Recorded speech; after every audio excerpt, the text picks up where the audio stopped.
Good evening. Welcome to Grandma's Handbag. My name is Dean. Great to have you with us this evening. And cheers to you all.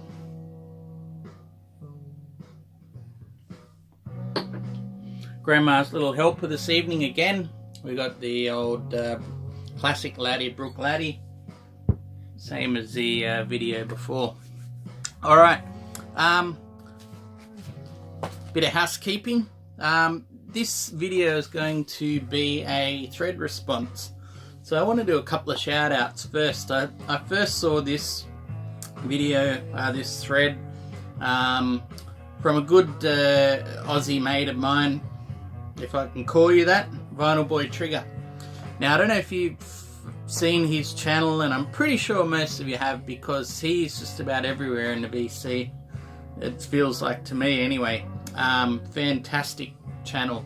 I'll link to it down below, but Vinyl Boy Trigger, just a great, genuine, down-to-earth, enthusiastic channel.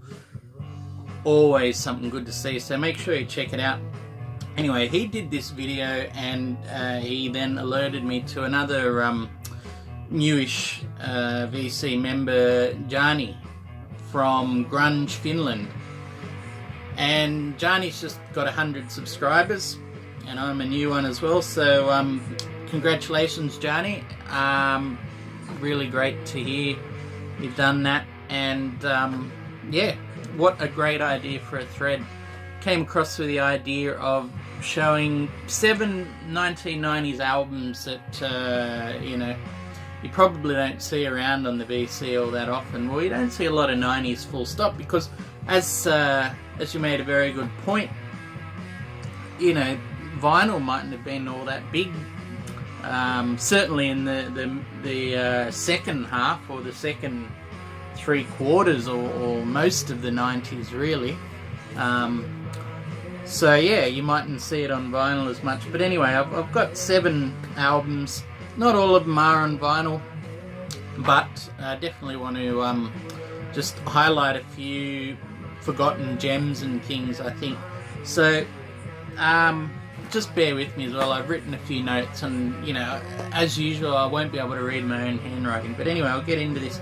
The 90s for me, I never was hugely into grunge, even though I was there when it was happening. I remember Smells Like Teen Spirit, because I was in the first year of high school, and it just stuck out like a sore thumb.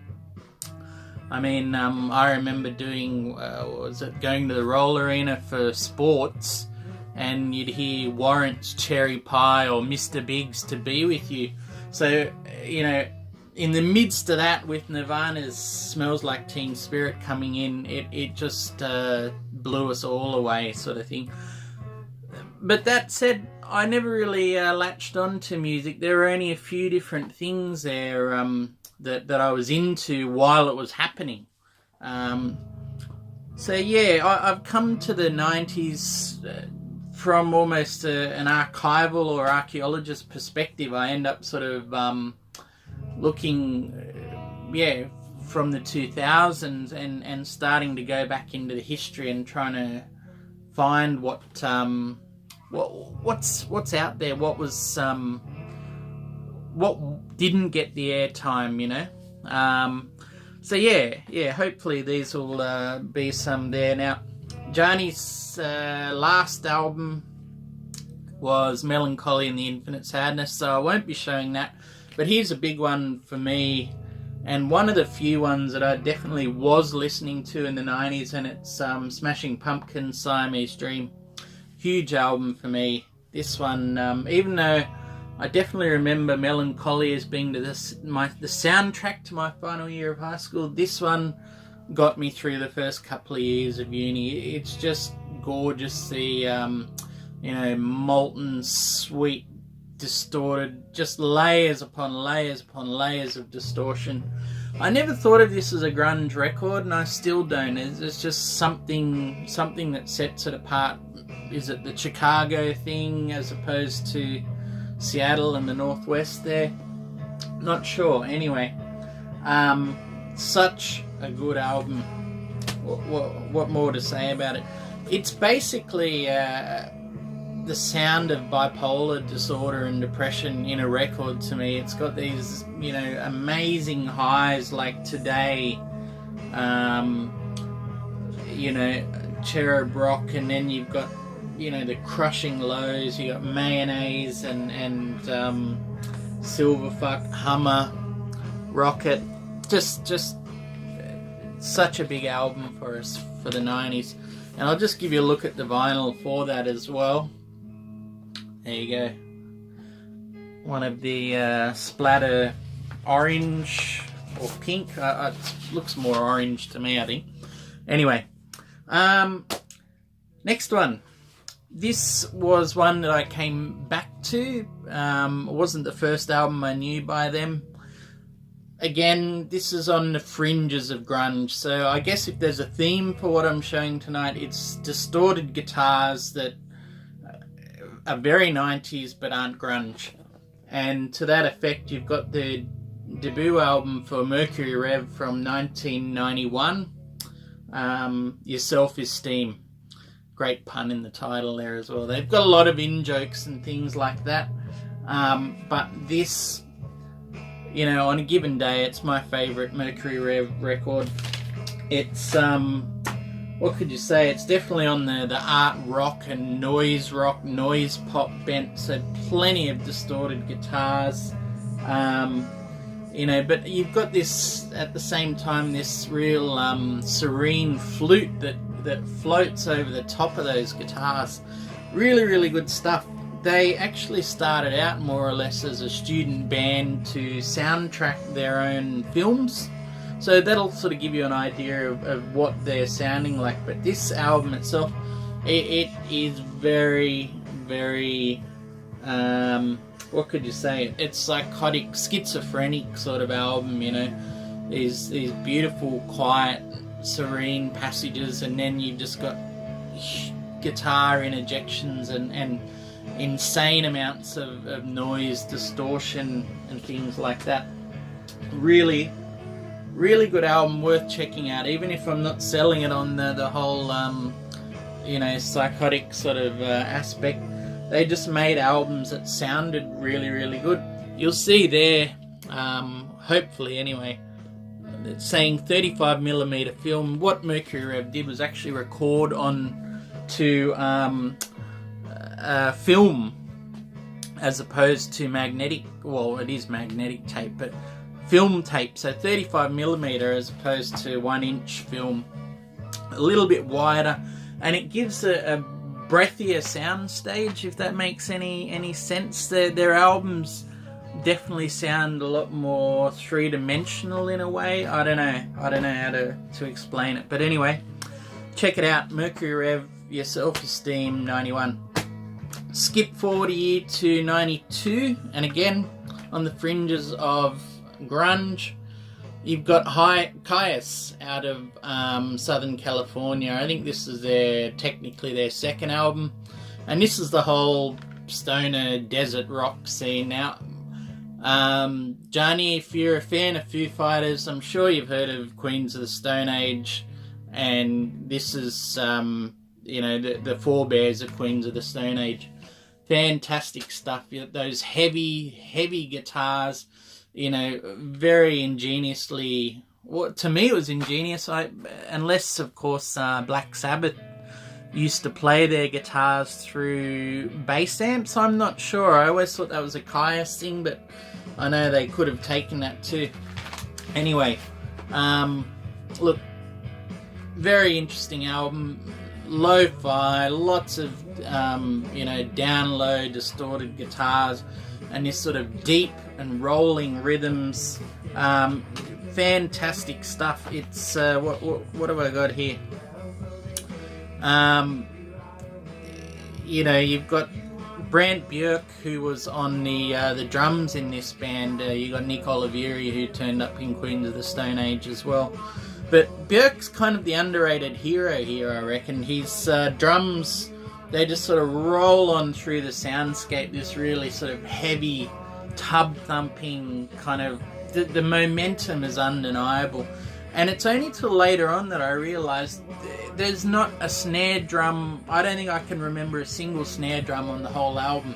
So it's all these sort of cymbals, you know, toms and things like that, splashing and riding cymbals, and it just gives this incredible momentum that kicks the guitars along and that. So absolute desert or stoner rock classic. Make sure you check it out if you haven't already. What more can I say about that? Incredible stuff. From the same year, a very different sort of periphery of grunge, if you want to call it that. Sugar, Copper Blue. Now I don't know if you know Sugar, helmed by Bob Mould of Husker Du, so you've got that 80s punk credential, but this album, you know, while it's got plenty of those distorted guitars that could easily pass as grunge in the early 90s, this is basically a power pop album, like, and I would say about the heaviest power pop album I've heard. A power trio, so you got Mould just doing his signature guitars, his signature Rickenbacker, heavily distorted, but you know, just so much sweet crunch to it. And he kind of takes that Husker Du template and slows it down to half time on here. So you got songs that are not afraid to go for 5 minutes, half the time on here. Sweetened the distortion just a tiny bit and ramped up the kick of the rhythm section here, and you've just got all the hallmarks of an early 90s classic. Really, really good stuff. To me, the second, third and fourth song here, A Good Idea, Changes or Helpless, it's just a peerless run of 3 songs, easily the equal of anything in the 90s. Check them out. And then you've got other songs like The Slim, which is a real personal tale, I guess, of friends of his that were dying from HIV in the early 90s. And Slick. I have to put a word out for the track Slick on here. Excuse me. Slick is just this, it's a car crash song, detailing going through a car crash and waking up in hospital. You know, it's just got this pure loathing and horror in it. Incredibly done. Like the lyric in one of them is, I can't speak, so all I do is wait for you to feed me. You know, it just, this gut-churning kind of song, but a great piece of, well, I'm only hoping it's role-playing, because if that happened in real life, that's a hell of a thing to go through. Alright, a few more now. Sticking with the power pop edge of grunge, we got one that was bigger in America than I think in its hometown, and because, you know, they had this kind of what could I say? I don't even have my notes here. They've got those sort of you know, scruffy energy and the distorted guitars, just enough to make it sound like it could have been grunge.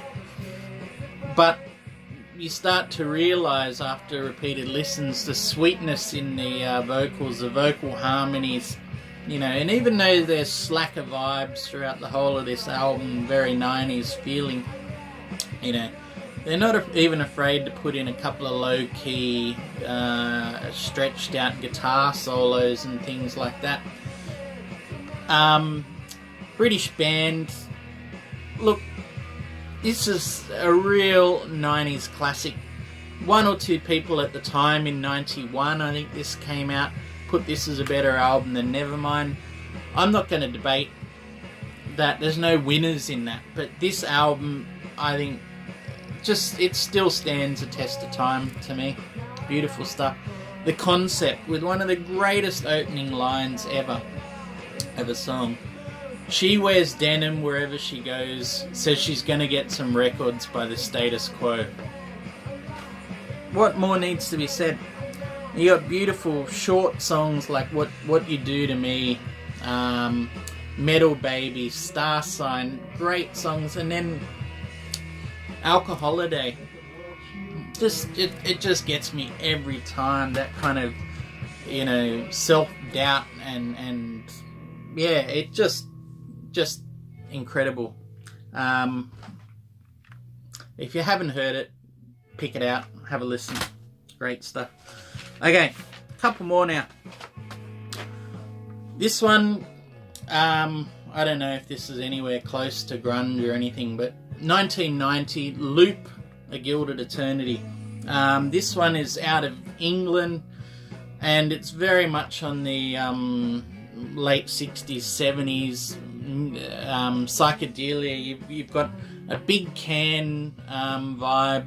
The Stooges are a big influence as well, and I would also argue the Spacemen 3, even though they're almost contemporaries. They certainly played at least one festival together. But this album it's fantastic. It's just a real unsung classic. Very intense. What they basically set out to do was to soundtrack a bad trip.